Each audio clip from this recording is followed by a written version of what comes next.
கிடைக்காத தெள்ளமுதாய் தேமதுர கீத இசையாய் தேன்பாகும் திணைமாவும் இணைந்ததொரு தெவிட்டாத சுவை விருந்தாய் திக்கற்ற மக்களுக்கு திசை காட்டு நிலவொளியாய் வாய்த்திட்ட நற்பேறு வாராது வந்த மாமணி வகுப்பு வாரி விகிதாச்சாரம் பிற்பட்டோர் வாழ்வுக்கு ஒரு வரப்பிரசாதம் வந்ததை தொலைப்போமா வஞ்சக வலதனில் வீழ்வோமா வெந்ததை தின்று வாயில் வந்ததை உணரும் மனிதர் தகுதி திறமையென எழுதி பேசி நயமாக நெஞ்சை கலக்கின்றார்.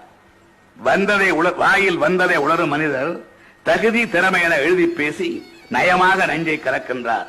நாட்டு மக்கள் உள்ளத்தை குழப்புகின்றார். அழகாக முடிச்சவிழ்த்தால் விடுவார் உண்டோ என பாவேந்தன் கேட்டதைத்தான் நானும் கேட்கின்றேன். அழகாக முடிச்சவிழ்த்தால் விடுவார் உண்டோ?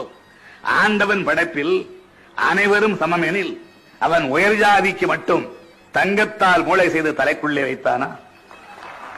ஆண்டவன் படைப்பில் அனைவரும் சமம் எனில் அவன் உயர் ஜாதிக்கு மட்டும் தங்கத்தால் மூளை செய்து தலைக்குள்ளே வைத்தானா? மற்ற ஜாதிக்கெல்லாம் மண்டைக்குள் இருப்பதென்ன களிமண்ணா சுண்ணாம்பா? கங்கையை போல் வடமொழியில் கவிதை தந்த வால்மீகி வியாசன் எல்லாம் பிரம்மதேவன் கால் பெற்ற பிள்ளைகளே. வள்ளுவன் யார், கப்பன் யார், இளங்கோவழிகள் ஒட்டக்கூத்தன் இவரெல்லாம் யார் யார்? பிரம்மன் தலையிலே பிறந்ததில்லை இவர்கள். ஆனாலும் தமிழ் மொழியின் இமயங்கள் 43 ஆண்டுகளாய்